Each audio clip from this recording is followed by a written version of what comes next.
Buenos días. Sean todos bienvenidas y bienvenidos a este panel virtual convocado por Misión Internacional de Justicia para América Latina. Soy Paula Jimena Sánchez, oficial regional de comunicaciones para la región, y esperamos que este sea un momento de una discusión muy enriquecedora para todos y para todas. Antes de iniciar, quisiera hacerles algunas recomendaciones. Nuestro chat se encuentra cerrado, pero para cualquier pregunta la pueden expresar a través de la sección de preguntas y respuestas en la parte inferior de su menú. Y tenemos también una traducción simultánea al inglés disponible para quien lo requiera.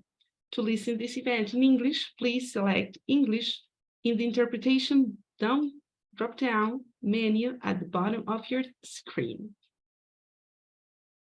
Bueno, para iniciar, quiero presentarles al señor José Monteiro. Él es nuestro vicepresidente para la comunidad andina y tiene hoy para nosotros unas palabras de bienvenida. José, bienvenido. Ok, muchas gracias, Paula. Bueno, bienvenidos al panel virtual, el acceso de las mujeres a la justicia y al cuidado informado en el trauma, panorama en América Latina. Antes, déjenme darle un par de informaciones sobre nuestra organización. Misión Internacional de Justicia, IJM, es una organización internacional con presencia en 23 países, en los cuales tiene 33 oficinas por todo el mundo. Tenemos presencia en Europa, África, Asia, América del Norte y América Latina. Nuestra misión consiste en trabajar para liberar a las personas de las diversas formas de esclavitud moderna, de la explotación y de la violencia, en especial a aquellas personas que viven en situaciones retadoras de vulnerabilidad social y económica. En América Latina, nuestra misión es luchar contra las principales formas de violencia que afectan a las mujeres, niños, niñas y adolescentes.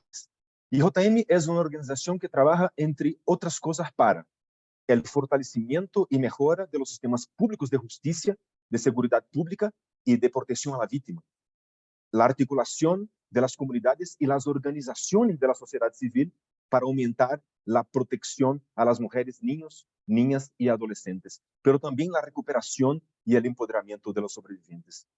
Fue así, por ejemplo, mediante un trabajo articulado con socios de gobierno, el sector corporativo y la sociedad civil, tras un proyecto ejecutado por casi 10 años en la República Dominicana, IJM contribuyó a reducir la tasa de explotación sexual comercial de niños, niñas y adolescentes en un 78%. Entonces, deseando que ustedes disfruten de ese importante panel, a continuación quiero invitarles a escuchar ese mensaje de Jackie, una de nuestras líderes sobrevivientes en Guatemala.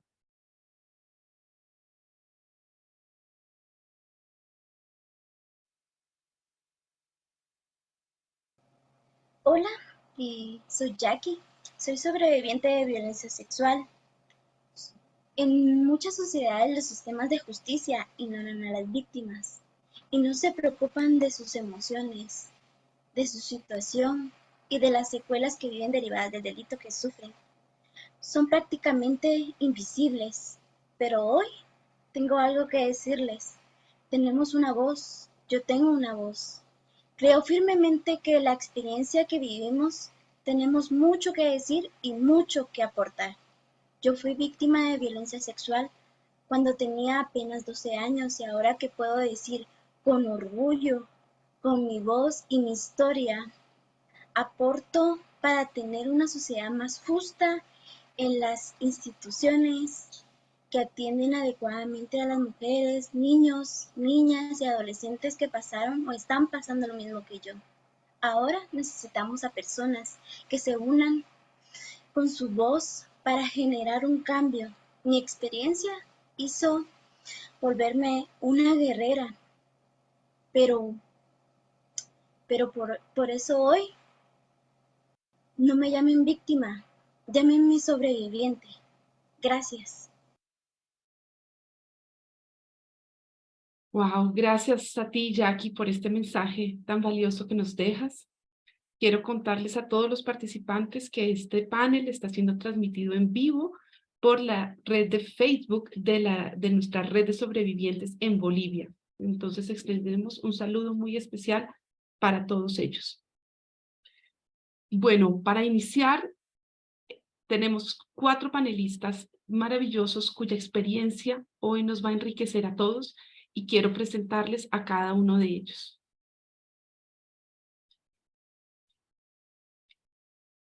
En primer lugar, nos acompaña Lea Tandete. Lea es abogada con especialización en Derecho Internacional Público y posee un grado legal en Birkbeck University of London. Desde agosto del 2021 se desempeña como especialista de políticas para la eliminación de la violencia contra las mujeres en la Oficina Regional de ONU Mujeres para las Américas y el Caribe. Anteriormente se desempeñó como coordinadora de programas regionales para la eliminación de la violencia contra las mujeres y dentro de esa trayectoria profesional bastante amplia, se destaca entre muchos otros su desempeño como directora de Política y Justicia Internacional en Amnistía Internacional Argentina y su papel dentro de la Comisión sobre Temáticas de Género de la Defensoría General de la Nación en la Argentina. Bienvenida y muchas gracias por estar con nosotros, Lea. Muchas gracias a ustedes, por favor. Nos acompaña también Marla González. Ella actualmente se desempeña como directora de país en IJM El Salvador. Es licenciada en Ciencias Jurídicas y abogada de la República. Tiene 30 años de experiencia en los ámbitos de administración de justicia y desarrollo internacional, una experiencia amplia en las áreas de los derechos humanos de la niñez y mujer, entre otros, y tiene experiencia en el uso de mecanismos de acceso a la justicia a nivel regional y global. Bienvenida, Marla, muchas gracias por estar con nosotros. Gracias a ti. También nos acompaña María Milena Méndez Moreno desde Colombia. María Milena es abogada especialista y con maestrías en Derecho Constitucional y Derechos Humanos. Tiene 15 años de experiencia en proyectos sobre acceso a la justicia, enfoque de género, Derecho Constitucional y Derechos Humanos. Tiene experiencia en el diseño de mecanismos de investigación judicial y política criminal. Participó en la elaboración del protocolo de investigación de violencia sexual de la Fiscalía de Colombia y en los procesos de sistematización de información sobre violaciones a los derechos humanos e infracciones al derecho internacional humanitario en organizaciones no gubernamentales y organismos internacionales. También tiene una amplia práctica en actividades de docencia universitaria y capacitación en derechos humanos, derecho internacional humanitario y enfoque de género. Y cerrando nuestro grupo de panelistas, desde la República de Guatemala tenemos a Juan Miguel Rivera, él es nuestro vicepresidente regional de programas para el Triángulo Norte de Centroamérica en International Justice Mission. Desde el 2016 él se desempeñó como director de país en El Salvador, posteriormente asumió el cargo de la vicepresidencia. Tiene experiencia en liderazgo de programas y proyectos en materia de seguridad ciudadana, fortalecimiento del sector justicia, violencia contra las mujeres y participación ciudadana. Ha servido como empleado y consultor en diferentes organizaciones como el Capítulo Guatemalteco de Transparencia Internacional, Child Fund, los Cuerpos de Paz y Acción por la Paz. Juan Miguel tiene una licenciatura en Ciencias Políticas por la Universidad Rafael Landívar de Guatemala, una maestría en Desarrollo Social por la Universidad Católica de Murcia y una maestría en Justicia Penal por la Universidad de Salamanca. Muchas gracias, Juan Miguel, por estar con nosotros hoy.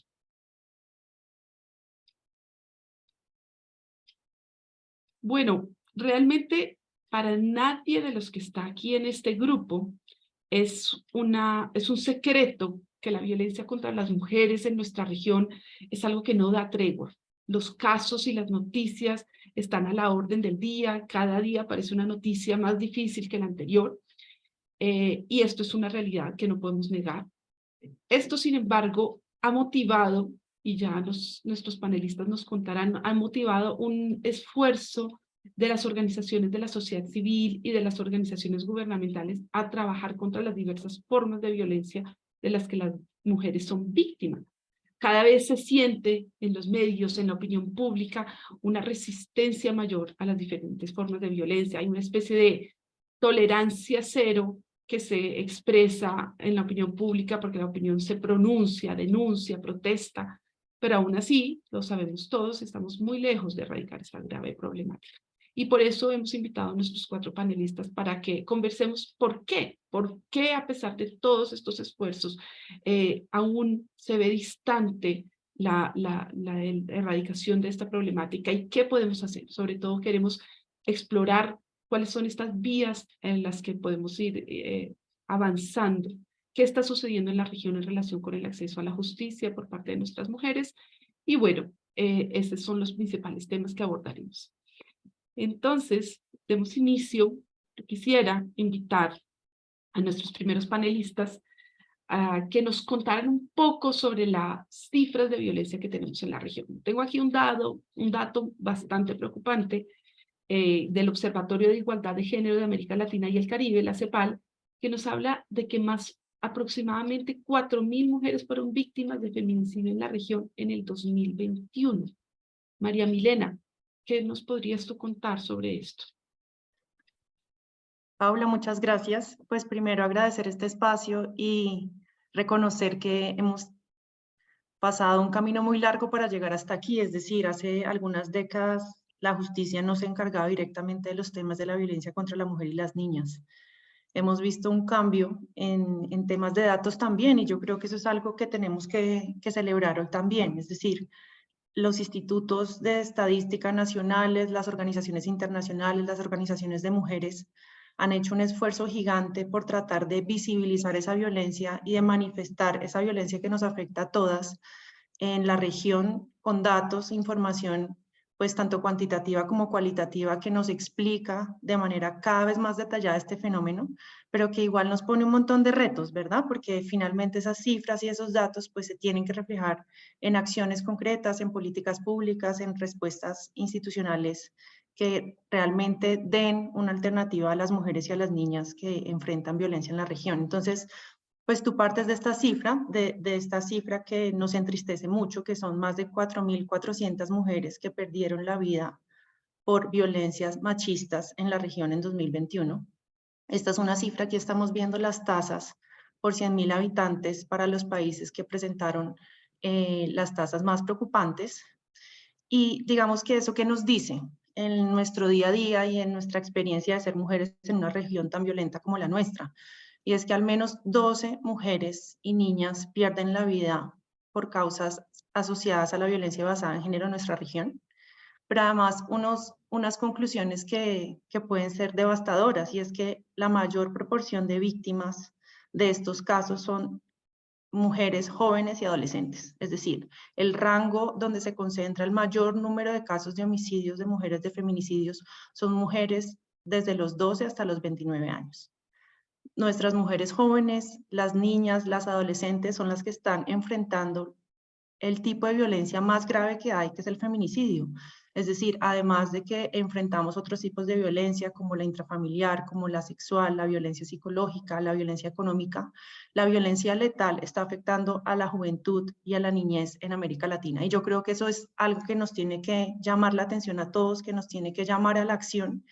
Lea va a hacer una descripción mucho más completa de estas cifras, pero a mí particularmente me impresionó mucho ese hallazgo, y yo creo que hay información que está empezando a arrojarse dentro de estos estudios, y yo creo que ese estudio de la CEPAL, que seguramente podremos tener con unas cifras más actualizadas en los próximos años, pues también revela que esta violencia, que es letal y que afecta a las mujeres en nuestra región, también afecta a otros.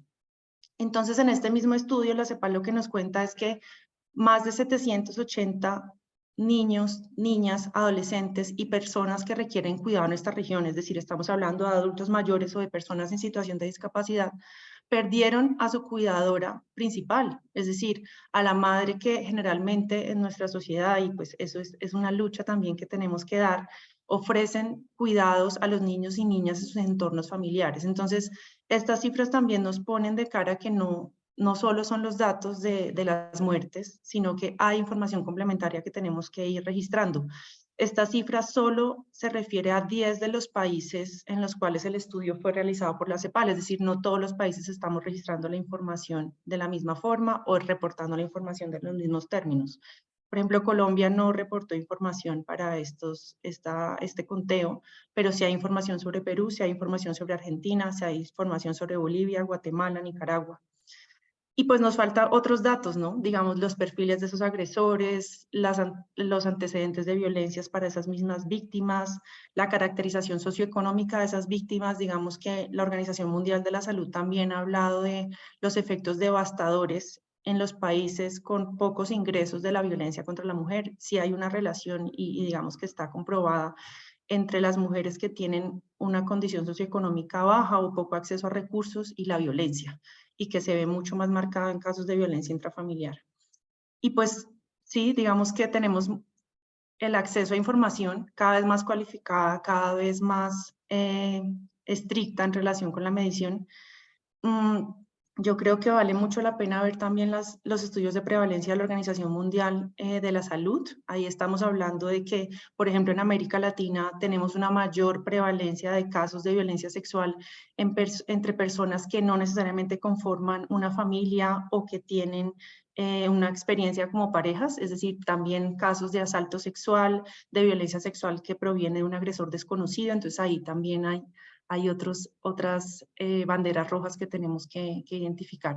Entonces, bueno, yo creo que Lea va a hacer un análisis mucho más comprensivo de estos datos, pero pues para ilustrar este panel yo creo que es bueno empezar también por ver ese panorama. Gracias, María Milena. Impresionante, impresionante. Mencionas dos cosas muy interesantes. Yo quisiera que Lea retomara, conocer tu opinión, Lea, y desde la perspectiva de ONU Mujeres, ¿qué nos puedes compartir sobre las cifras y sobre esta afectación que, como dice María Milena, va más allá de la víctima, sino de su entorno social y familiar también?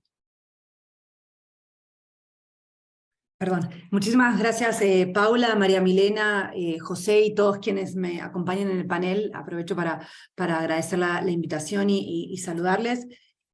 Yo creo que, digamos, ¿qué más decir después de lo que dijo María Milena? Creo que fuiste muy clara y creo que o sea, delimitas muy bien la problemática. Creo que es muy importante algo o sea, por un lado, voy a retomar un poco las tendencias que vos enumerás en la región. Y algo que me parece también ayuda a contextualizar es que estas tendencias que reconocemos en nuestra región se insertan dentro de las mismas tendencias globales, ¿no? A nivel global, las tendencias se repiten. Sin embargo, hay una cosa a tener en cuenta que es muy importante.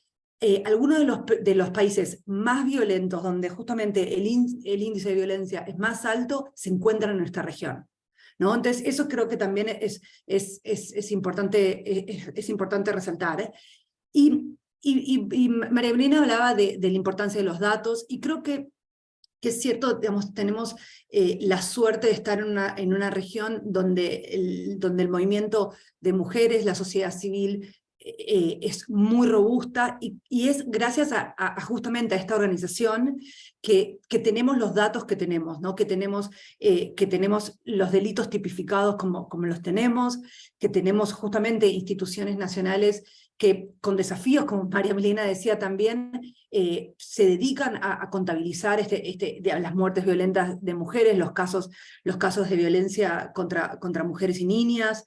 Y eso no hay que darlo, digamos, por sentado, porque eso es algo que no se repite en otras regiones y que es el resultado del trabajo, como bien decían, de la sociedad civil organizada, del acompañamiento de algunos estados, y por supuesto también, digamos, no puedo dejar de decir, tenemos la suerte de tener en nuestra región a la CEPAL, que tiene un observatorio de femicidio, y justamente que nos aporta estas cifras, ¿no? Entonces creo que eso es un contexto. Me repito un poco lo que decía María Milena, pero creo que es muy importante decir eso, y que no se repite, este contexto que describo no se repite en otras regiones. Y creo que, si me permiten, o sea, tenemos muchísimos datos, por supuesto, pero sé que el tiempo que nos estoy llevando es corto, pero yo creo que hay algo, digamos, lo que sí vemos es que la tasa de femicidios crece anualmente un 1.3%, lo que por supuesto es muy alarmante. Entonces, a pesar también, digamos, de todos los avances, del fortalecimiento institucional, del desarrollo de capacidades, el femicidio sigue avanzando, ¿no? Y justamente entonces, digamos, nos obliga, y yo sé que vamos a hablar también obviamente de la respuesta de la justicia y qué rol cumple la justicia en esto, pero yo quiero compartir con ustedes algunos datos que me parecen muy impresionantes, sobre todo de la OCDE, la Organización para la Cooperación y el Desarrollo Económicos, que es muy interesante que ellos digamos, han evaluado dos factores. Yo no sé, Paula, si vos podés proyectar el documento que teníamos, pero si no lo puedo Claro que sí, contar. claro que sí, no te preocupes, ya lo proyectamos. Excelente. O sea, yo quiero decir un par de cosas. Ustedes saben, y vamos a hablar de esto, que nuestro país también tiene, digamos, muchísimos marcos normativos y bastante, o sea, en principio, digamos, el femicidio también está tipificado en muchos de estos países. Sin embargo, justamente la OCDE analizó dos cosas que a mí me parecen muy importantes. Primero, la calidad de estos marcos normativos. Y lo que muestran es que, esto está como en la página 3, pero digo, me parece igual estos datos podemos compartirlos en general, pero por un lado muestran que los marcos normativos no son los adecuados para una respuesta a las mujeres. Eso a mí me parece muy importante. Entonces, claramente tenemos una proliferación enorme de marcos normativos, sin embargo, no están dando la respuesta que necesitamos a las mujeres. Eso por un lado. Y por otro lado, mira, justamente voy a mencionar algo que está un poquito más arriba, que es la aceptación de la violencia por parte de nuestras sociedades. Y yo creo, digamos, y creo que ahí, de hecho, por ahí adelantándome a las reflexiones finales, yo creo que es ahí, digamos, donde hay que trabajar. Es en el cambio de normas, en el cambio de normas sociales, en comportamientos, donde hay que invertir, digamos, todos nuestros recursos, ¿no? Porque vemos que empoderamos a las mujeres, que por supuesto desarrollamos marcos normativos, que robustecemos a la justicia.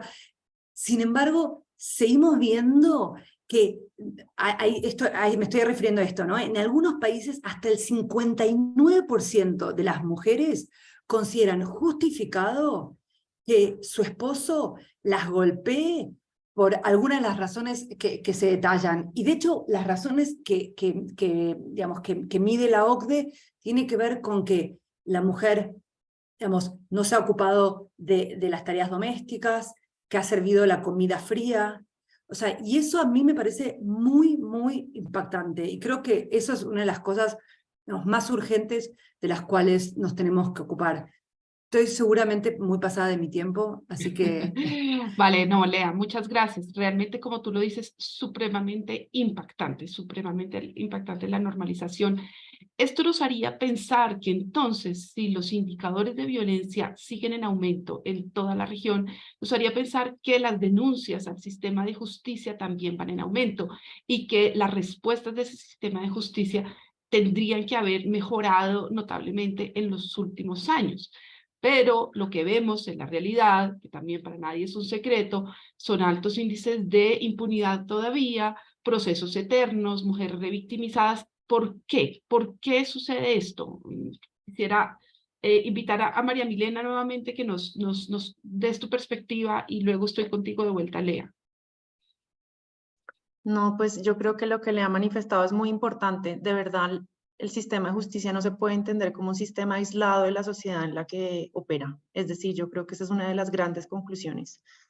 Y digamos que hay panoramas que son muy preocupantes. Oxfam hizo un estudio, Rompiendo Moldes, y en ese estudio lo que nos contaba era que el 86% de las jóvenes y jóvenes de la región, las y los, no intervendrían si alguien está golpeando, si un amigo suyo está golpeando a su novia, por ejemplo, ¿verdad? Y estamos hablando de jóvenes a partir de los 18 años, es decir, existe una cultura de tolerancia y de permisión hacia la violencia contra las mujeres, y estamos hablando de la violencia física, es decir, de un evento en el que conocemos que alguien está golpeando a una mujer. Imagínense la violencia psicológica, imagínense la violencia económica, es decir, tenemos dimensiones todavía que la sociedad no comprende como violencia y eso es un desafío enorme.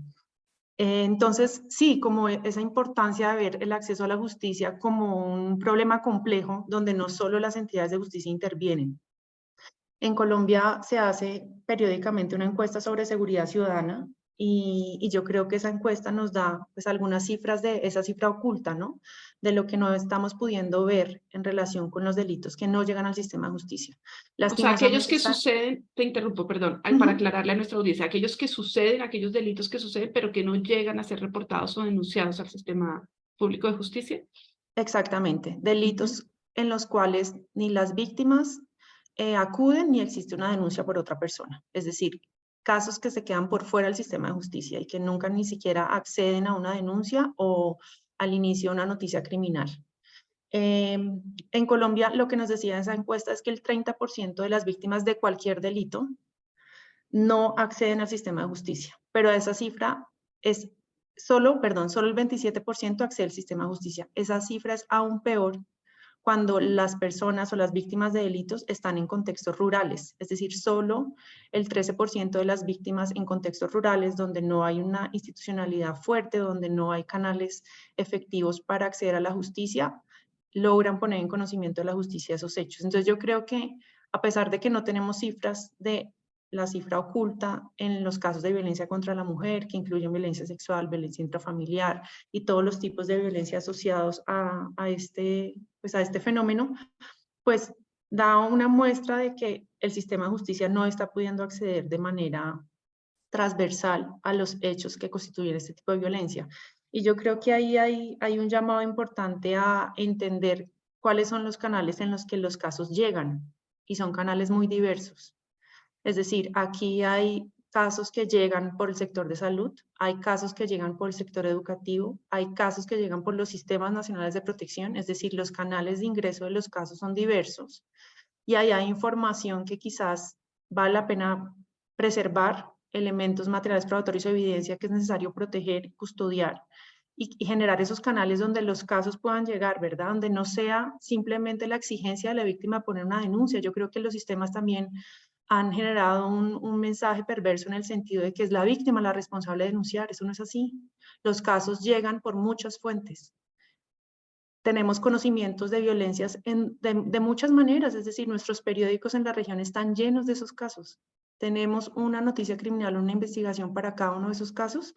¿O solo llegan aquellos en los que las víctimas superan todos los obstáculos que les impiden muchas veces realizar una denuncia? Entonces, yo creo que hay fenómenos que son complejos y que trascienden al sistema de justicia y que por supuesto pues también nos hablan de falta de priorizaciones de casos, nos hablan de una exigencia probatoria también muchas veces a las víctimas de dar su testimonio, de tenerlo que dar en múltiples ocasiones, y también nos hablan como de una ausencia de actos urgentes muchas veces, que es una experiencia que valdría la pena rescatar, es decir, cuál es nuestra respuesta inicial a los casos de violencia. Logramos recaudar en esa primera versión de la víctima la información que requerimos para no tenerla que volver a llamar en una segunda oportunidad. Custodiamos la evidencia que esa misma víctima trae a los puntos de denuncia. Nos encargamos de que si otra autoridad es la que pone en conocimiento de la justicia los casos, esa autoridad sea plenamente identificada, logre suministrar la información que es valiosa para la investigación. Hay muchos desafíos, pero pues sin duda estamos como con el interés de poder promover esos mecanismos, ¿no? Y de poder fortalecer a la justicia, que finalmente pues debe dar una respuesta efectiva a las mujeres y a las niñas. Claro que sí, claro que sí. Te me has adelantado a algunas preguntas que tenía para ti más adelante, pero mil gracias por este amplio panorama de cuál es la ruta que enfrentan las mujeres en algún momento cuando se ven en estas situaciones. Lea, ¿tú quisieras agregar algo sobre digamos, esta diferencia entre la violencia, los delitos y lo que realmente recibe el sistema de justicia? De manera muy breve, por favor. Sí, prometo ser muy breve. Sí, creo que por ahí digamos, en pocas palabras, efectivamente, digamos, los datos nos muestran, de hecho, UNODC ha medido qué porcentaje de los casos digamos, que se contabilizan, acuden a pedir algún tipo de ayuda, y en principio eso se calcula que es aproximadamente solo el 40% de los casos buscan algún tipo de servicio, que no siempre va a ser la justicia, ¿no?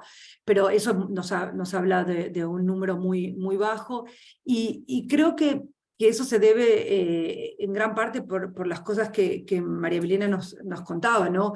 No siempre la justicia o los servicios son accesibles, adecuados, y cuando existen, muchas veces, digamos, solo perpetúan justamente, digamos, las situaciones de violencia o las prácticas patriarcales que las llevaron, ¿no? a esa situación. Y resultan un peso muy, muy grande sobre la sobreviviente y sus familiares, y justamente a veces también con un descreimiento muy, muy grande respecto en particular de la justicia, un grado de impunidad muy, muy alto. Digamos, hay un análisis digamos, de costo, y se toma la decisión digamos, de no avanzar. Esto, digamos, en los casos en los que puede llegar a identificarse una instancia digamos, de denuncia, pero bueno, efectivamente creo que hay un trabajo en acercar todos los servicios, ¿no? A las comunidades, a las sobrevivientes, a sus familiares, y por supuesto, digamos, me permito decir esto, ¿no? Estamos hablando digamos, de la respuesta de la justicia, pero claro, si invirtiéramos más en prevención, por supuesto, no tendríamos que estar hablando, ¿no? de la instancia digamos, no tendríamos que estar hablando de sobrevivientes, no tendríamos que estar hablando del acceso a la justicia. Entonces, por supuesto, siempre es prioritario invertir en prevención. Nada Gracias. más. Gracias. Gracias a ti, muchas gracias. Bueno, el panorama que ustedes nos muestran, María Milena y Lea, nos da idea de una serie de obstáculos que realmente se encuentran las mujeres cuando tienen una situación que las hace pensar en acceder al sistema de justicia. Juan Miguel, yo quisiera preguntarte, ¿cuáles son los principales obstáculos que tú consideras que enfrentan las mujeres cuando se acercan o cuando ven la necesidad de acercarse a la justicia en nuestra región? Y si tienes algunos ejemplos también. Claro, claro. Yo quisiera construir sobre lo que compartieron Lea y María Milena, porque yo creo que ellas nos invitan a pensar en cosas que son muy importantes, como normas sociales, actitudes sobre la violencia, tolerancia, en qué cultura nos encontramos inmersos. Por ahí María Milena incluso hablaba del sistema de justicia no está aislado de la sociedad en general, ¿no? Entonces creo que esos son elementos que tenemos que considerar con mucha seriedad. Aunque un hecho de violencia contra las mujeres suceda en el ámbito privado, eso no significa que suceda aislado de un contexto histórico, social, donde hay violencia cultural, donde hay violencia estructural, donde hay violencia simbólica. Entonces, cuando una mujer, una niña va a romper el ciclo de la violencia, no está rompiendo únicamente el ciclo de la violencia directa, está rompiendo un ciclo de violencia, como digo, estructural y simbólica en el que estamos todos inmersos muchas veces. Hace algunas semanas nosotros estábamos haciendo un estudio cualitativo en el occidente de Guatemala con comunidades rurales, y el estudio era específicamente sobre violencia sexual. Y a mí me pareció interesante lo que las mujeres de las comunidades que entrevistamos, que participaron, proveyéndonos información, decían sobre el por qué se acercan o por qué no se acercan a los servicios de justicia. Y una de las primeras, hablando específicamente sobre violencia contra niñas, violencia sexual contra niñas, las mujeres de la mayoría de estas comunidades dicen: nosotras, como mujeres adultas en las comunidades, somos las primeras en enterarnos de los casos de violencia sexual contra niñas. Somos a veces las primeras en enterarnos de los embarazos en niñas y adolescentes. Somos las primeras en enterarnos en la intención de los matrimonios infantiles. Pero los hombres de la comunidad no reconocen eso como un problema. Y como los hombres de la comunidad no reconocen eso como un problema, es mucho más difícil para nosotras tomar una acción para proteger a estas niñas. ¿Qué es lo que nos está diciendo esto? Nos está diciendo que vivimos en una práctica social donde hay actitudes en detrimento de las mujeres, las niñas, los niños y las adolescentes. Pero también hay normas sociales que se han construido en estas comunidades que hacen difícil romper esas actitudes. Y eso termina siendo una práctica social en su conjunto que complica las cosas, ¿no? Entonces, quiero ser muy enfático en decir, creo que cuando hablamos de romper un ciclo de violencia, como decía antes, no estamos hablando de romper un hecho aislado, estamos hablando de realmente algo que sucede en un ambiente de violencia simbólica, de violencia estructural, donde hay pautas culturales nocivas. Y eso es algo que tenemos que considerar. Otro elemento que creo que tenemos que considerar es siempre rescatar el valor de la interseccionalidad, ¿no? Del enfoque interseccional en esto. No es ciertas personas se enfrentan a condiciones diferentes que otras, ¿no? Y quiero decir, por ejemplo, trabajando con comunidades mayas en Guatemala, con comunidades garífunas en Guatemala, nosotros lo que hemos visto es las barreras que a veces consideramos muy obvias, pero que son reales, como el acceso a la justicia en tu idioma materno. Eso es algo que hay que considerar y que hay que considerar realmente, ¿no?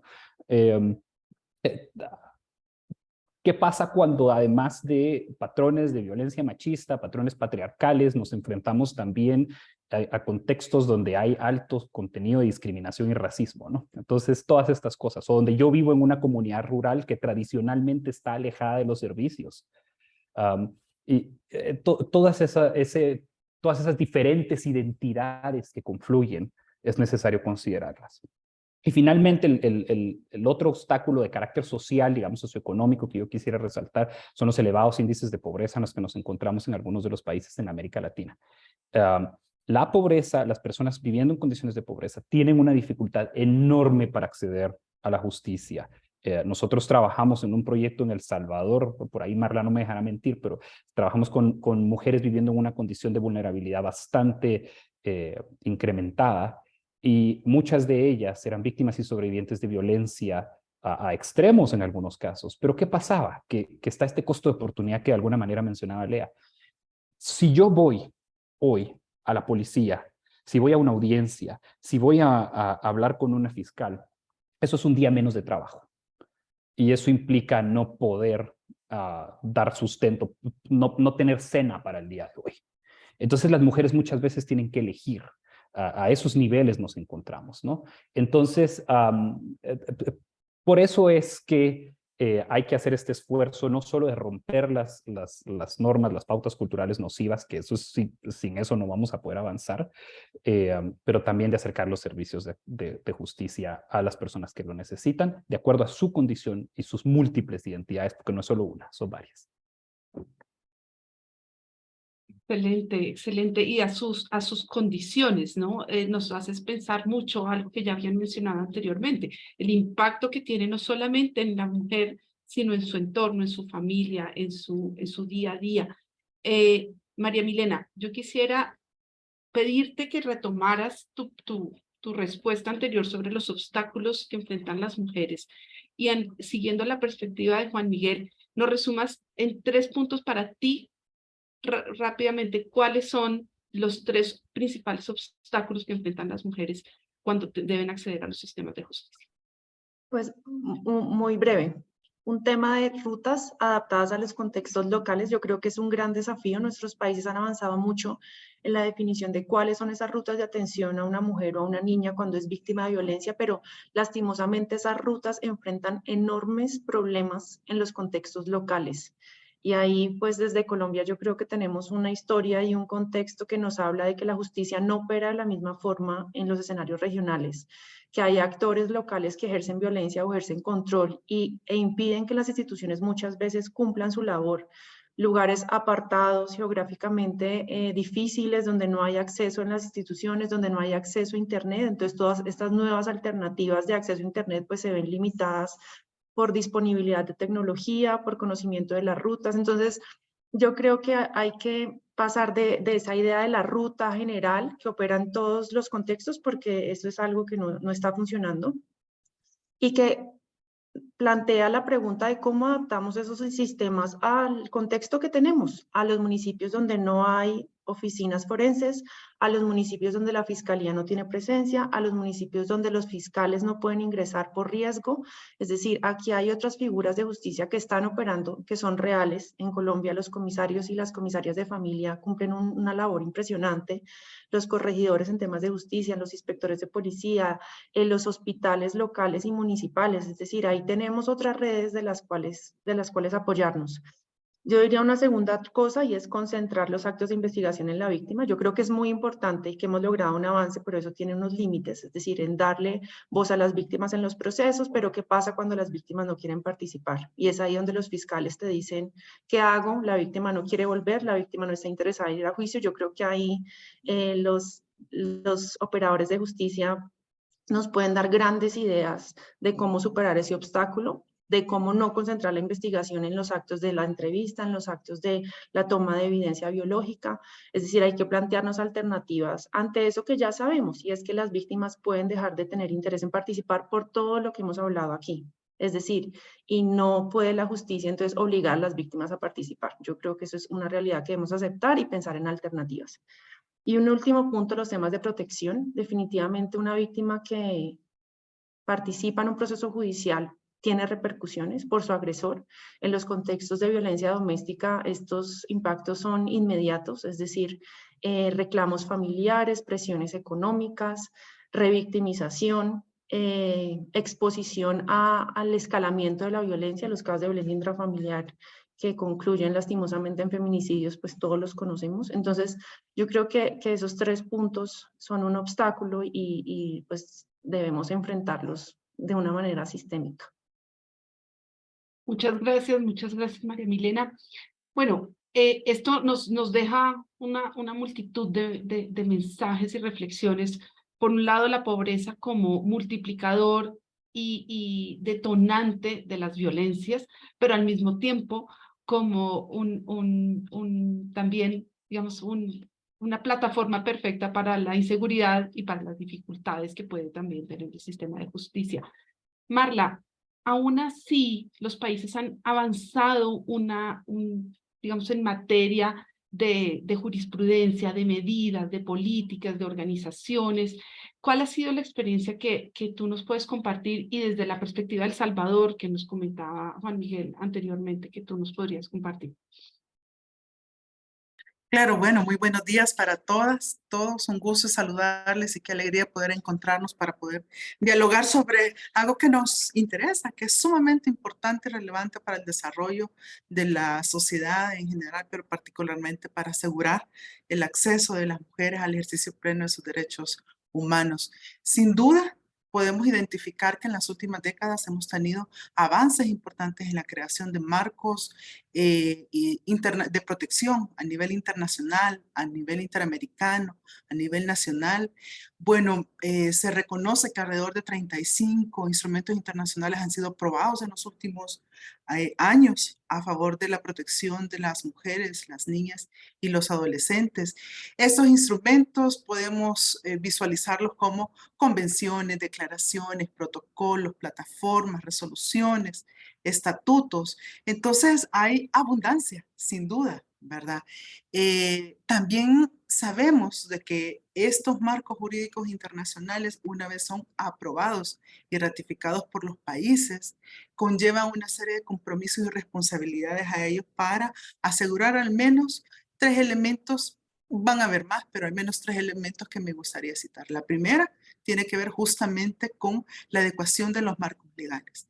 Me parece que en general los países han hecho avances, al menos en Latinoamérica, avances importantes en adecuaciones, creaciones de legislaciones especializadas a favor de la protección de los derechos humanos de las mujeres, las niñas y también las adolescentes. También se han hecho inversiones importantes, ¿verdad?, en relación a asegurar que también el acceso a la justicia y el acceso a servicios también se garanticen o por lo menos se generan oportunidades. Y por supuesto también se han asignado talento humano que permita justamente facilitar y proveer los servicios que ellas necesitan. Sin embargo, ¿verdad? Sin embargo, a pesar de que contamos con legislación especializada, a pesar de que contamos con rutas de atención, a pesar de que existen esas asignaciones presupuestarias, a pesar de que se cuenta también con jurisdicciones especializadas para el acceso a la justicia de mujeres, de las niñas y las adolescentes y su protección frente a la violencia. Me gustaría retomar al menos 3 elementos que vemos todavía desafiantes para garantizar que esto se cumpla. El primero que me gustaría citar es estos marcos legales, estos sistemas de protección. Al final, quien le da vida somos las personas. Y por eso es tan importante invertir en el proceso de construcción de mi visión, de este mundo en el que vivo, de la forma en que me relaciono, especialmente o entre hombres y mujeres, pero también entre nosotras como mujeres. Entonces es importante poder hacer procesos de sensibilización, de concientización y de construcción de esa visión machista para poder construir una visión distinta, ¿verdad? Y un relacionamiento diferente. Lo otro es que antes lo citaba Lea, y ella decía que definitivamente hay muchos marcos legales, pero uno de los elementos que se ha identificado es la calidad de los mismos. Entonces, es momento también que los países se puedan hacer estas revisiones importantes y adecuarlas de tal manera que justamente permita esta protección.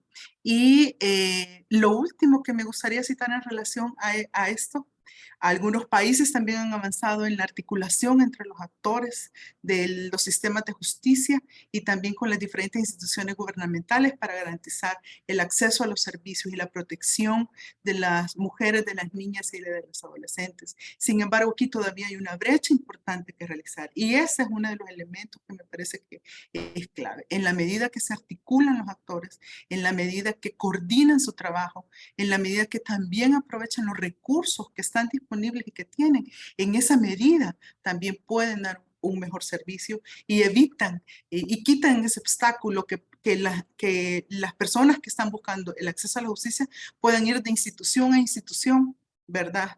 En El Salvador podríamos decir ir de esquina a esquina, ¿verdad? Preguntando dónde poder accesar, dónde que necesita un servicio, cómo puede presentar una denuncia. Entonces, en la medida que esa articulación y esa coordinación se fortalezca, en esa medida también podemos disminuir la revictimización y hacer efectivo estos marcos normativos y estos avances que se han diseñado a favor de las mujeres y de las niñas y las adolescentes. Muchas gracias, Marla. Nos has dado ya puntadas de por dónde podríamos retomar, digamos, algunos caminos de solución. Yo quisiera preguntarle a Juan Miguel, desde el trabajo, digamos, que ustedes han hecho, desde toda su experiencia, ¿por qué si se han visto en los países todos estos avances que nos comenta Marla y todas estas, digamos, iniciativas, ¿por qué, además, digamos, de la experiencia cultural que nos comentaste, por qué aún falta tanto? ¿Y cuál podría ser, digamos, como anticipándonos un poco a las preguntas que vienen, cuál podría ser como esos posibles caminos de solución? Bueno, yo creo que en términos de acceso a la justicia están todos esos elementos que hemos dicho, que hemos mencionado ya varios de nosotros, ¿no? Que como son construcciones históricas de muchos siglos, pues requieren una labor intensa de trabajo en el cambio de esas normas sociales. Entonces, quiero reconocer eso. No quiero decir que no es necesario hacerlas y que no es necesario hacerlas lo más pronto posible. Solo quiero reconocer la complejidad de cambiar algunos de esos patrones de conducta.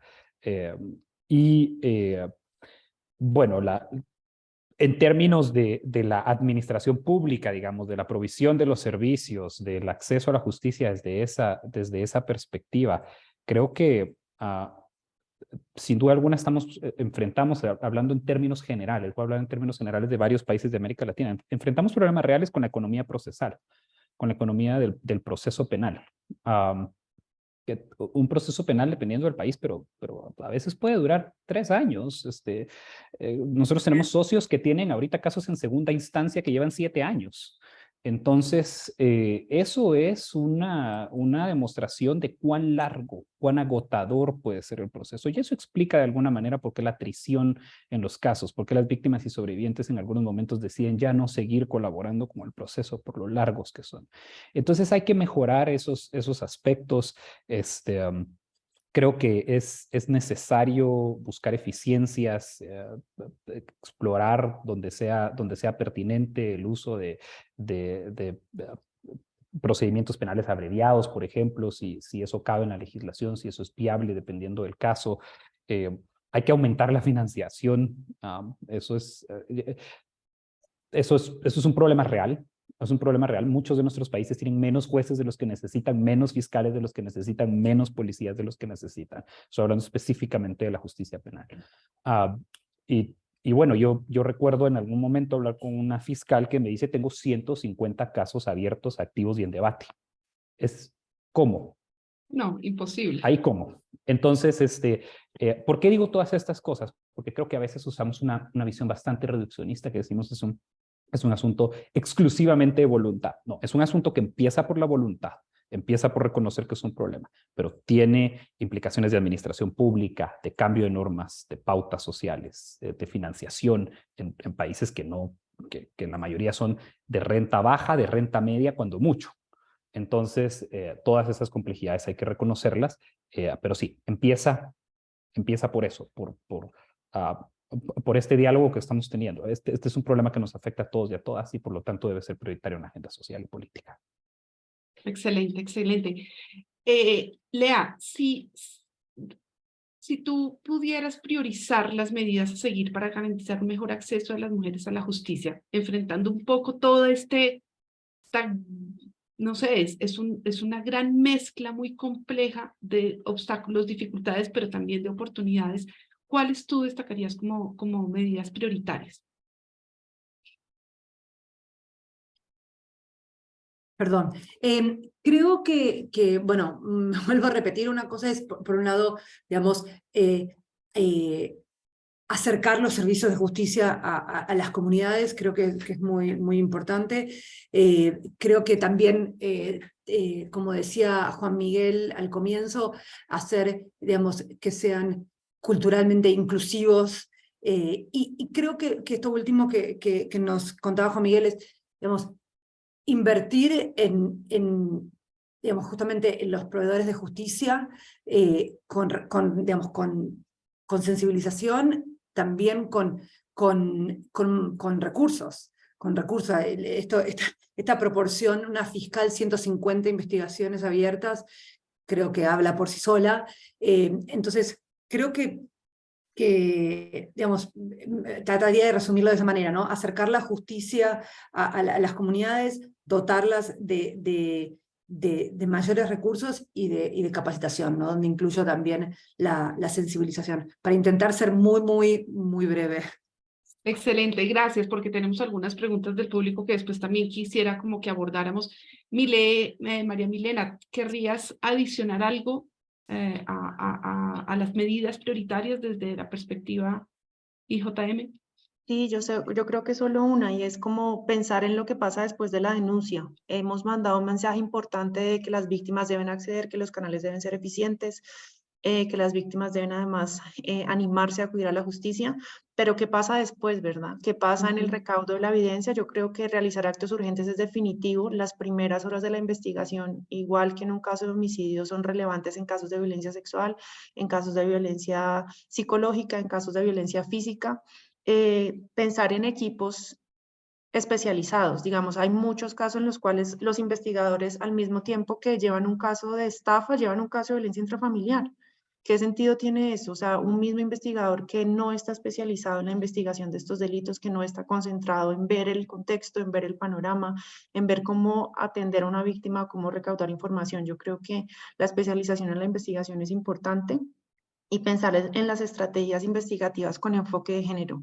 Yo creo que hemos ahondado mucho en temas de acceso, pero nos falta todavía profundizar en temas de cuáles son las actividades de investigación que debo realizar, cuáles son los actos de investigación que puedo hacer, cómo hacerlos, cómo hacer que esos actos de investigación, sea una entrevista, sea una valoración psicológica, una valoración forense, pues logre respetar el enfoque de género y el enfoque diferencial de las víctimas que están afectadas por estos casos, y definitivamente preguntas sobre el trámite procesal. Es evidente que en los casos, por ejemplo, en Colombia tenemos fiscalías especializadas en violencia intrafamiliar, fiscalías especializadas en violencia sexual, fiscales destacados para temas de feminicidio, pero estos casos llegan a jueces que no están especializados y que conocen casos de todo tipo y pasan de un caso de unas lesiones a un caso de violencia intrafamiliar. Entonces, pues bueno, también pensar en esa especialización en la judicatura. Perfecto, perfecto. Este es el día a día de Misión Internacional de Justicia, ¿cierto, Marla? Este es el día a día, digamos, de la misión que tiene la organización en el fortalecimiento de los sistemas públicos de justicia, de seguridad pública, en un trabajo mancomunado con la fuerza pública, con jueces fiscales. Yo quisiera que nos contaras en esta línea, ustedes todos han destacado, digamos, de cuáles son las prioridades a seguir, qué mecanismos ha implementado IJM en los países de la región, y si nos quieres contar ejemplos de El Salvador, pues creo que nos ilustra para toda la región también. Excelente. Bueno, justamente nuestro trabajo está orientado a fortalecer esas capacidades de los actores del sistema de justicia penal, particularmente, para que puedan desarrollar de manera efectiva y eficiente su trabajo de manera continua, ¿verdad? Diaria. Trabajamos con fiscales de las unidades especializadas de atención a mujer y niñez. Trabajamos también con investigadores policiales, ¿verdad? Es sumamente importante, ya que ellos son una de las primeras puertas de acceso a la justicia. Están los equipos que reciben denuncias todos los días, que atienden a mujeres y a niñas y niñas que han sido vulneradas en sus derechos. Entonces, trabajamos con ellas de manera cotidiana para garantizar que puedan, su atención, su servicio pueda ser de manera efectiva. También con aquellos investigadores que son los responsables, ¿verdad?, de poder realizar todos los días y de asegurar que recogen las evidencias necesarias para que el fiscal pueda tener junto con él un caso robusto, un caso fuerte, un caso que permita llegar a esa verdad y a demostrar también cuál es la situación de violencia que esa mujer está llegando. Esas primeras diligencias de investigación son sumamente importantes en razón de asegurar que un proceso judicial finalmente pueda tener éxito y pueda ser efectivo y pueda ser rápido. Antes lo señalaba muy bien Juan Miguel, hay procesos judiciales que pueden durar muchísimos meses, muchísimos años, pero mientras tanto, las mujeres particularmente nos podemos desalentar al ver un proceso tan largo, al ver un proceso tan complejo y muchas veces en un lenguaje que no entendemos. Entonces, trabajamos también con estos equipos de investigadores para que puedan realizar esas diligencias de manera más eficiente, eficaz, y también puedan hacer relacionarse con las personas que solicitan sus servicios de una manera pues sin revictimización, ¿verdad? También estamos iniciando el trabajo con jueces y juezas. Hemos completado un diagnóstico que nos permite justamente identificar cómo enfoques como el género, como el enfoque basado en derechos humanos de la niñez y también el cuidado informado del trauma puede ser aplicado en las resoluciones y también en las sentencias.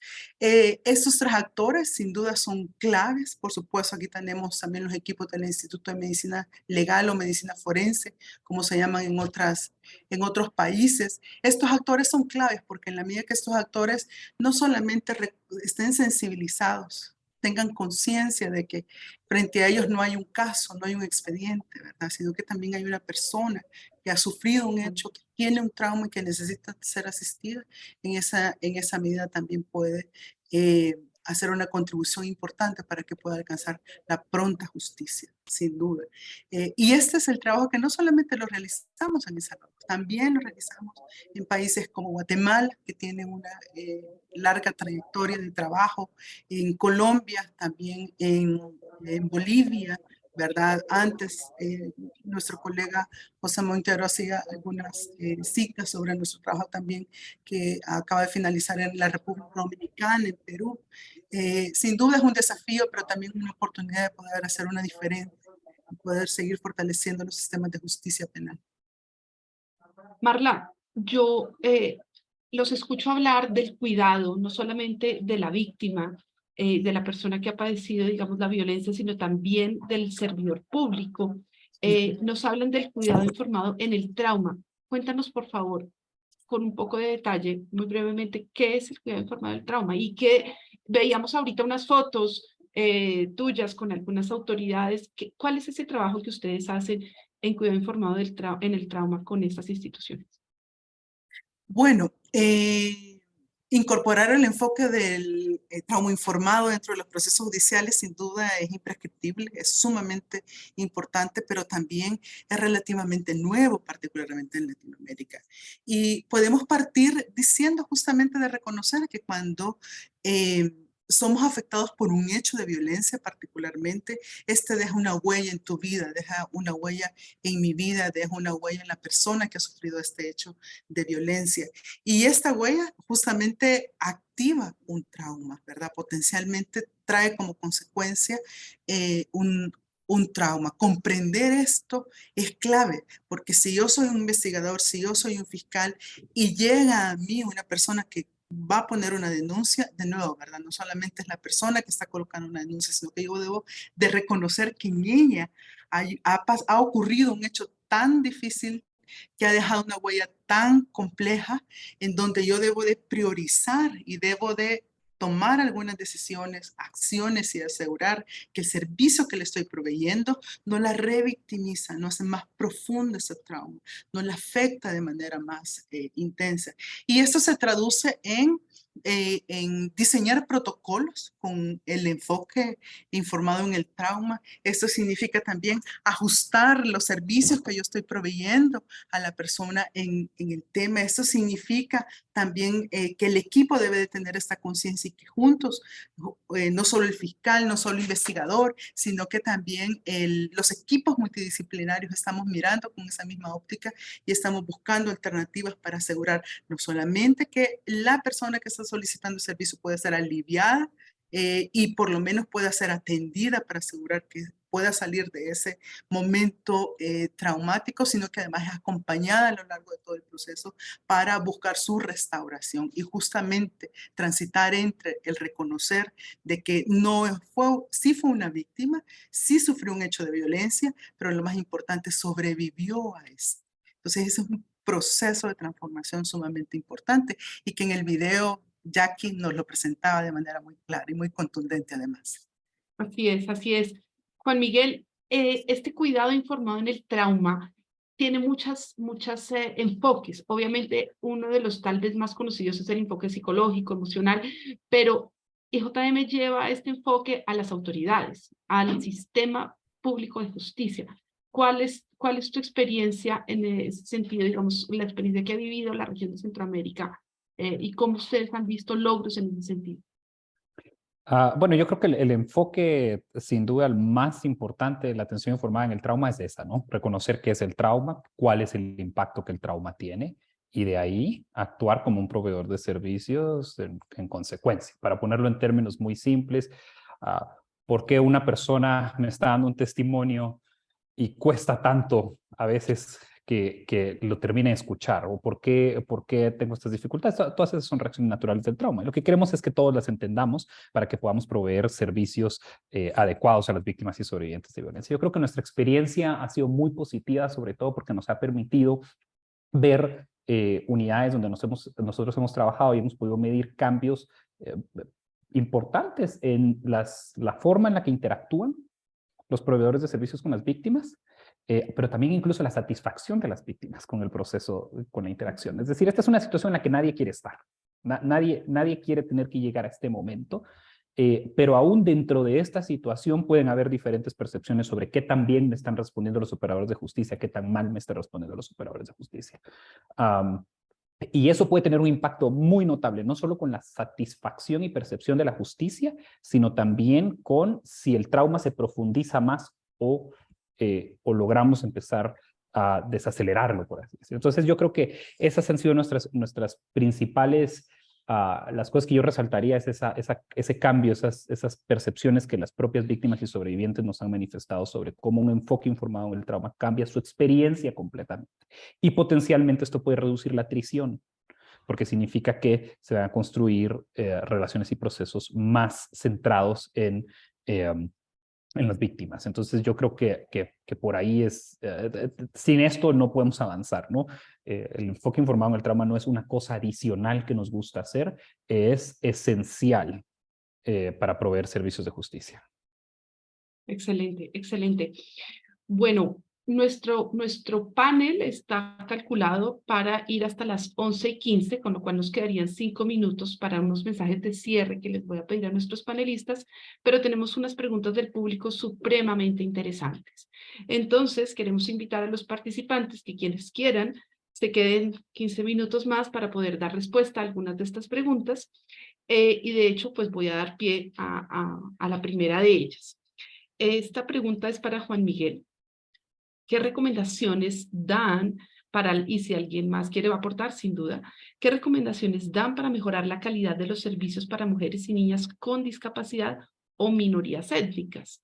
Teniendo en cuenta el caso que nos comentabas, ¿no? Creo que eso impactó mucho a todos. Claro, yo pensaría que el primer paso aquí es, como decía, reconocer la interseccionalidad, reconocer las diferentes identidades y empezar por una política, por así decirlo, de, por ejemplo, no discriminación y racismo, para empezar por ahí, ¿no? Es decir, eso es un elemento inicial. Otro elemento esencial es encontrar valores en conjunto, encontrar por qué esto es importante para todos. Por ejemplo, en caso de relaciones, desde el punto de vista de la interculturalidad, por ejemplo, algo que enfrentamos nosotros muchas veces es esta dicotomía entre los sistemas de justicia occidental y los sistemas de justicia indígena, por ejemplo. ¿Cómo logramos conciliar eso? Eso lo logramos conciliar generalmente a través de encontrar cuáles son los valores que nos son comunes y acercarnos en una actitud de conciliación y de construcción conjunta y comunitaria. Tenemos muy poco tiempo, entonces no voy a dar ejemplos, pero nosotros hemos encontrado condiciones en las que es posible hablar el mismo lenguaje y a veces esas actitudes que vemos de rechazo no son simplemente un diálogo distorsionado, pero cuando hablamos el mismo lenguaje, cuando ponemos los mismos valores que todos tenemos de frente, eso es importante, ¿no? Pero sí hay que deshacerse de los estigmas. Hay que deshacerse de los estigmas. Por ejemplo, yo hablo mucho de pautas culturales de violencia y la gente tiende a asumir que estoy refiriéndome a ciertos grupos étnicos que tienen pautas culturales de violencia en lugar de decir todos nosotros como sociedad estamos expuestos a pautas culturales de violencia. No me estoy refiriendo a la cultura específica de cierto grupo étnico. Pero esas son cosas que te muestran cuál es el tren de pensamiento que muchas veces traemos. Entonces, bajar nuestras defensas primero con eso. Tratar de hablar el mismo lenguaje. En temas de discapacidades hay muchísimas herramientas de inclusión que creo que son esenciales. Y bueno, hay que nivelar el piso, ¿no? Así como hablamos de nivelar el piso con género, hay que nivelar el piso en todas las otras áreas también. Si no traemos ese enfoque comprensivo y holístico, esto no da para más.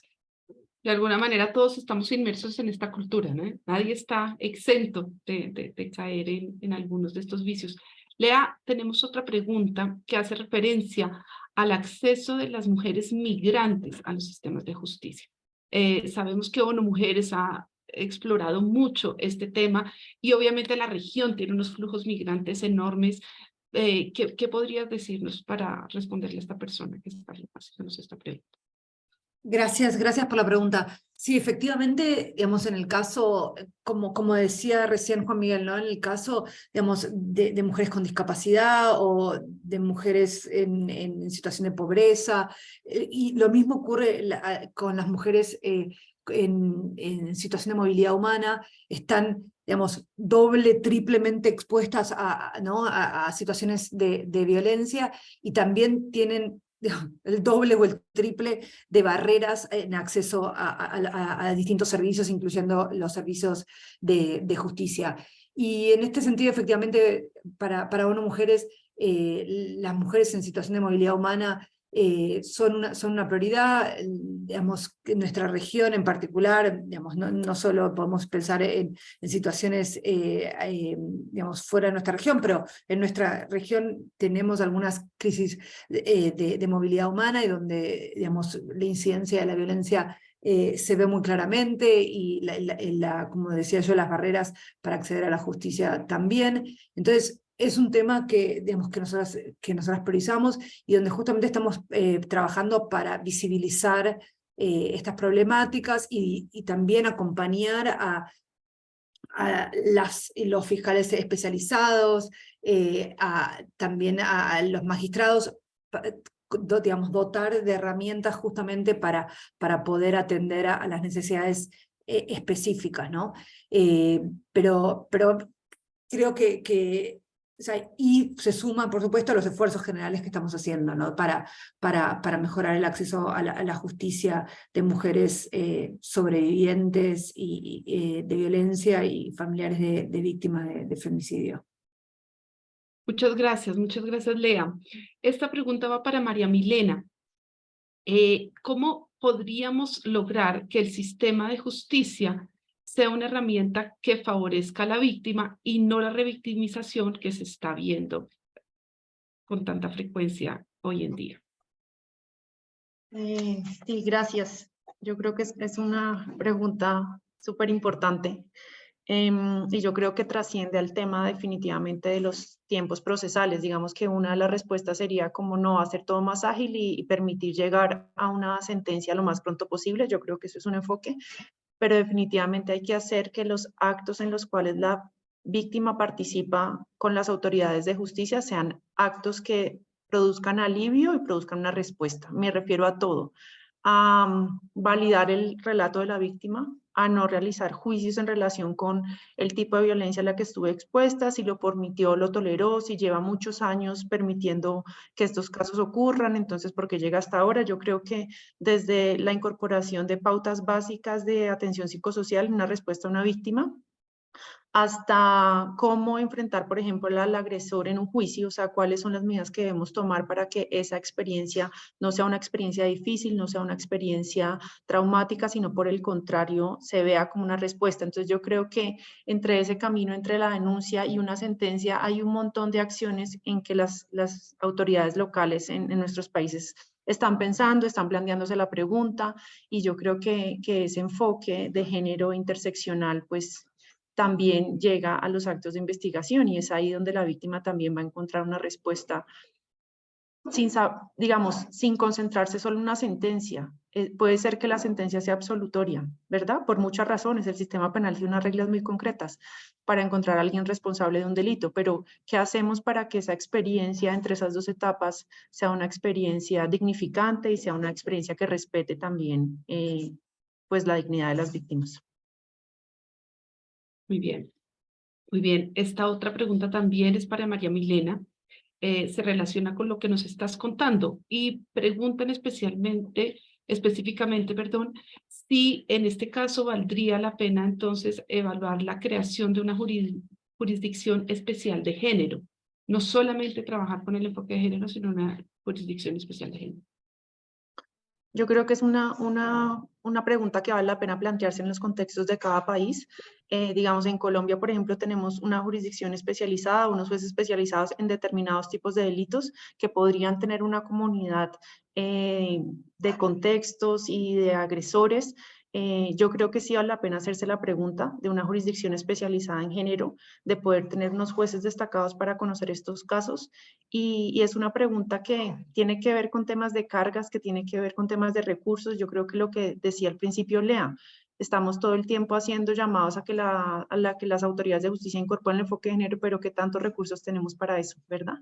Entonces, yo creo que sí, vale la pena explorar y ver experiencias comparadas para ver si hemos tenido resultados positivos dando unas respuestas especializadas. Por ejemplo, en Colombia tenemos una jurisdicción especializada en temas de tierras, ¿verdad? Que se deriva del acuerdo de paz, que tiene que ver con el conflicto armado. Bueno, exploremos alternativas para ver si llegamos a esa conclusión. Bueno, una última pregunta, no sé si Marla o Juan Miguel, alguno de los dos nos puede responder en cualquiera de los países de Centroamérica, ¿cuáles han sido los avances que ustedes han visto sobre el trato de los delitos de violencia sexual contra niños, niñas y adolescentes para evitar esta revictimización? ¿Sí? Es decir, nos cuentan aquí algunos participantes de las dificultades que aún se ven en niños entre 7 y 12 años que tienen que contar su historia una y otra y otra y otra vez y tienen que acompañar, digamos, el proceso mucho más allá de lo que se debiera. Pero yo quisiera preguntarles a ustedes qué avances, sobre qué avances nos podrían contar en ese sentido. Me parece que han habido algunas iniciativas que han traído como consecuencia poder cuidar al niño y la niña, ¿verdad? Y tratarlo de manera más digna. Sin embargo, me parece que todavía hay una brecha importante. Por ejemplo, puedo citar algunas reformas vinculadas con asegurar que el testimonio o que el relato de un niño y una niña conforme al desarrollo progresivo, ¿verdad? Y al ejercicio progresivo de sus derechos, y a que él pueda ser tratado de manera digna dentro de ese proceso judicial.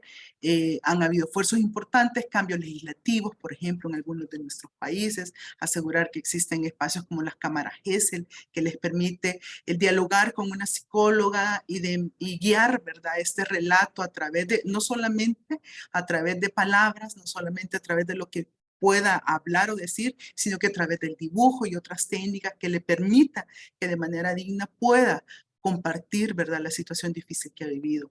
Pero una de las cosas que a mí me parece que es sumamente importante es ese cambio fundamental de que la carga de la prueba no está colocada en el niño, en la niña, en la mujer, sino que justamente sea al contrario, ¿verdad? Que se tome como certero, se tome como cierto que lo que nos están diciendo así es lo que ocurrió y no le repreguntemos, ¿verdad? Y no está segura que así fue. Yo recuerdo hace algunos años un proceso judicial justamente de violencia sexual donde habían dos niñas que habían sido que habían sufrido esta situación y habíamos llegado con su madre al tribunal. Y fue tan indignante reconocer que una de las personas del equipo, del staff judicial, una de las cosas que le estaba diciendo a una de las niñas, le dijo, ¿estás segura que fue la persona quien te hizo eso? Fue de verdad una situación difícil, ¿verdad? Claro, en ese momento se habló con el juez, se separó a esta persona del proceso. Pero también he tenido la experiencia en otros casos donde el trato, donde la guía a la madre junto con sus hijos ha sido de verdad dignificante. Le han explicado, no técnicamente, sino que han tratado de hacer una explicación mucho más sencilla, porque acordémonos que el lenguaje técnico de un proceso judicial puede ser muy complejo. Y eso sin duda genera una brecha importante, ¿verdad? Entre la persona que está no solamente tratando de entender, pero además está enfrentando un proceso judicial, está llegando a un tribunal, está rodeada de jueces, de fiscales. Entonces todo eso genera una presión adicional. Y si además le hablamos técnicamente, entonces aquí también hemos visto esfuerzos muy importantes de algunos operadores de justicia de hablar, de tener un lenguaje mucho más sencillo, de explicar. Me parece que esta es una práctica que debe de ser multiplicada, que debe ser desarrollada por otros. Pero nuevamente, solo son algunos, ¿verdad? Me parece que es importante que esto sea una directriz, ¿verdad? Y que pueda asegurar de que sea un lineamiento y que además podamos reconocer que nuevamente que en el niño o la niña o la adolescente, el relato que nos están diciendo parte de la verdad y no cuestionarla de manera consecutiva. Gracias, Marla, muchas gracias. Bueno, para terminar, finalizar, quisiera pedirle a ustedes una recomendación para nuestros diferentes grupos de audiencia. Lea, ¿qué le recomendarías en una frase a los estados, a los gobiernos? ¿Con qué llamado quisiera cerrar este panel? Y después escucharemos a Marla con los llamados a la sociedad civil. Muchísimas gracias. Bueno, gracias. Ha sido un gusto estar con ustedes en la mañana de hoy.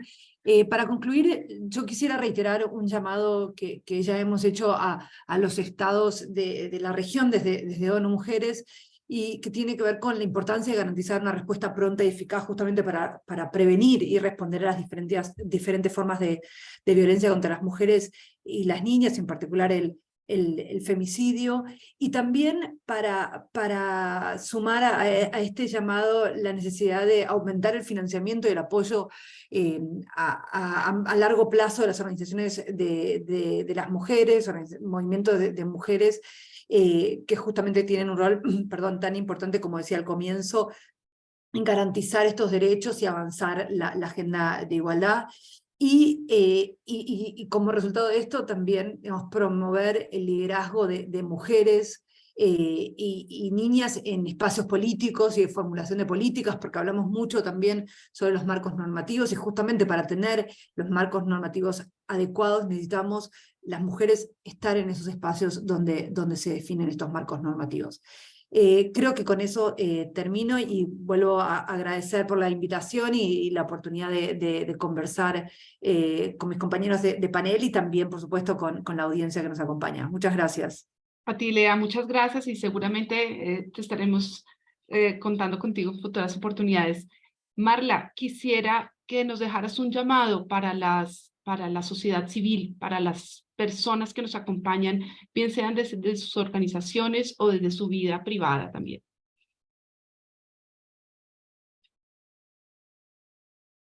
Estás, eso. Gracias. Ahora sí, ¿verdad?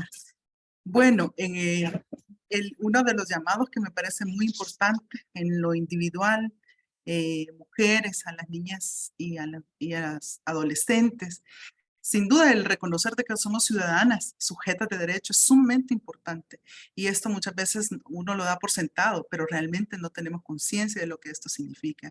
Y en consecuencia, también reconocer que existen mecanismos de acceso a la justicia. También no siempre esto es conocido para todos. Entonces es fundamental que tengamos ese interés de descubrir, de entender cómo funciona la justicia y saber a dónde puedo acudir. No solamente por lo que me puede ocurrir a mí, sino que también por lo que yo puedo ayudar y apoyar a otra persona cuyos derechos hayan sido vulnerados. Y junto con eso, también levantar mi voz, ¿verdad? También reconocer de que como ciudadana de un país tengo la oportunidad de poder opinar, de contribuir, ¿verdad? De hacer ese ejercicio de Contraloría Social que es sumamente importante y que además genera esa atracción para que todo funcione de mejor manera.